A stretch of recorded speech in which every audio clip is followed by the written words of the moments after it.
Love at First Bite wasn't just a vampire comedy that made George Hamilton a household name. It was a film where the disco song that defined the movie was stripped from every home video release for decades, where Hamilton did poolside Bela Lugosi impressions to pitch the concept, which was start of it all.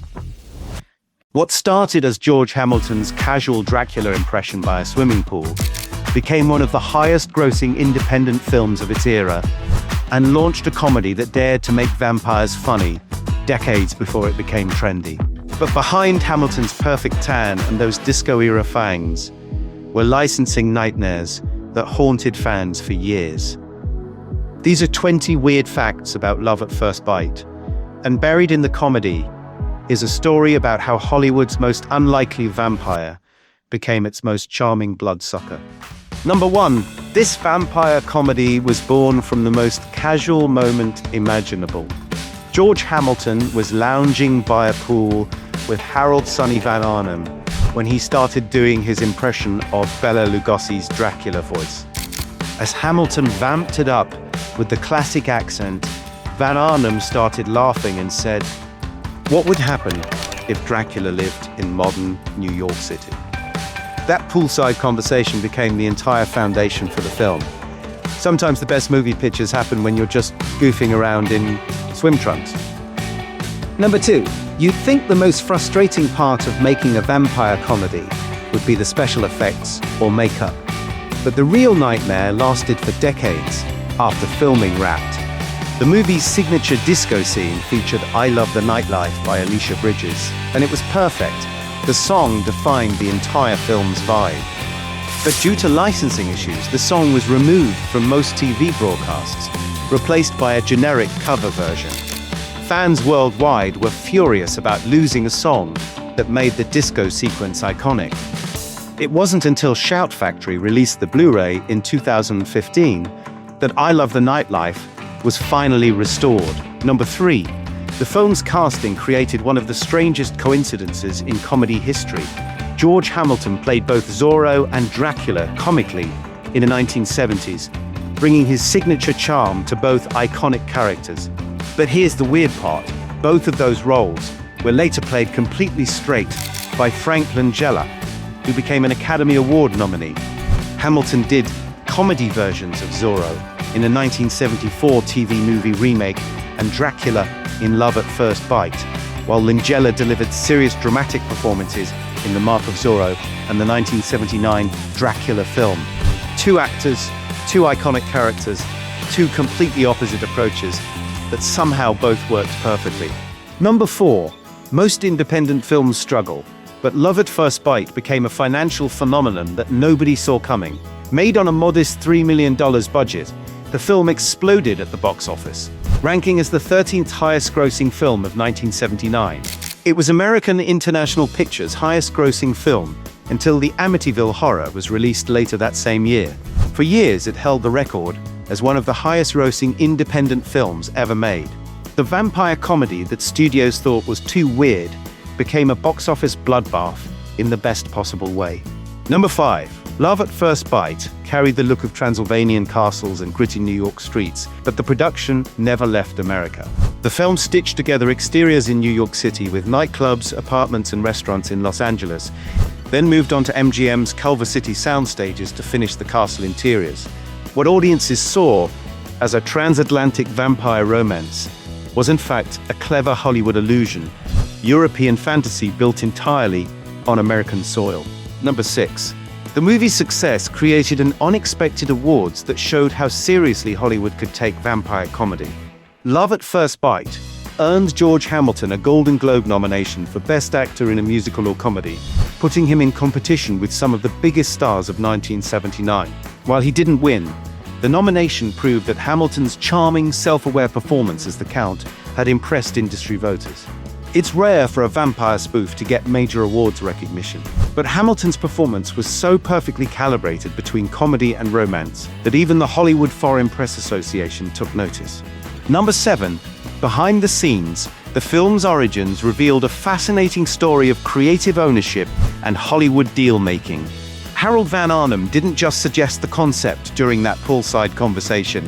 He paid screenwriter Robert Kaufman $25,000 to write the script. The initial version was titled Dracula Sucks Again and was owned exclusively by Van Arnhem until he sold it to shopping mall entrepreneur Melvin Simon, who agreed to finance the entire production. A casual poolside joke became a personal investment that launched a major Hollywood comedy, proving that sometimes the best way to get a movie made is to pay for it yourself. Number 8. The film's director came attached to the project through one of Hollywood's most unexpected connections. Stan Dragotti became involved not through traditional Hollywood channels, but because he was an acquaintance of Peter Sellers, who happened to know screenwriter Robert Kaufman. That casual friendship chain brought together the perfect director for a vampire comedy that needed someone who understood both European sensibilities and American humor. Sometimes the best creative partnerships happen through the most random social connections. Number 9. The movie didn't launch with a flashy national rollout. It opened quietly in spring 1979, then spread city by city. Strong word of mouth turned this oddball vampire comedy into a nationwide hit. Number 10. When Love at First Bite was first released on VHS in 1981 by Warner Home Video, it still contained the original I Love the Nightlife disco sequence. But by the 1993 VHS re-release and the 2005 DVD from MGM, the licensing issues had forced them to replace Alicia Bridges' iconic song with a different track entirely.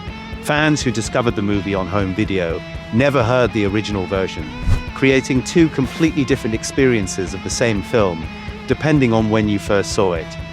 Number 11. Critics were mixed, but audiences embraced it immediately. The film has 70% on Rotten Tomatoes, with consensus noting that while it could use more bite, Hamilton's charisma gives it energy. Sometimes the best comedies are ones critics don't know how to categorize. Number 12. George Hamilton's commitment to the role went far beyond just wearing fangs and speaking with an accent.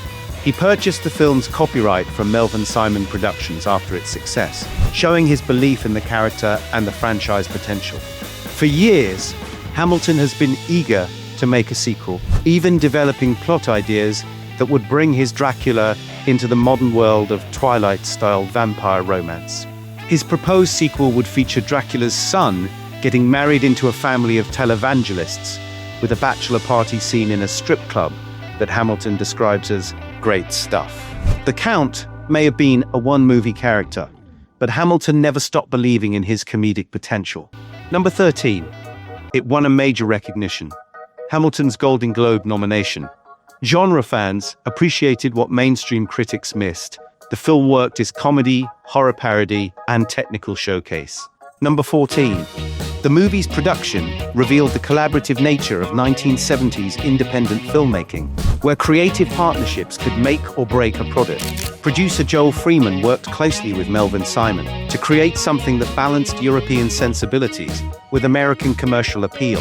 The cinematography by Edward Rosson and editing by Mort Fallick and Alan Jacobs helped create a visual style that felt both classic and contemporary.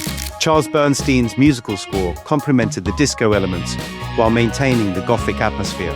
Every department contributed to a unified vision that made the vampire comedy feel cohesive, despite its wild tonal shifts. Number 15. The film's cast brought together performers from completely different entertainment backgrounds, something that shouldn't have worked, but absolutely did. George Hamilton came from romantic leading man roles, Susan St. James from television comedy, Richard Benjamin from neurotic character work, Dick Shawn from broad comedy, and Artie Johnson from sketch comedy on Laugh. Add in Isabel Sanford and Sherman Hemsley from The Jeffersons, and you had a cast that represented every corner of American entertainment. That diversity of comedic styles gave the film a rich texture that kept audiences engaged throughout its 94-minute runtime. Now, number 16. The film's international appeal demonstrated how universal vampire mythology could transcend cultural boundaries when filtered through the right comedic lens. While it was made primarily for American audiences, Love at First Bite found fans worldwide who appreciated its blend of classic horror tropes with contemporary humor. The vampire's fish-out-of-water story in modern New York resonated with international viewers who understood both the Gothic traditions and the culture clash comedy. Number 17.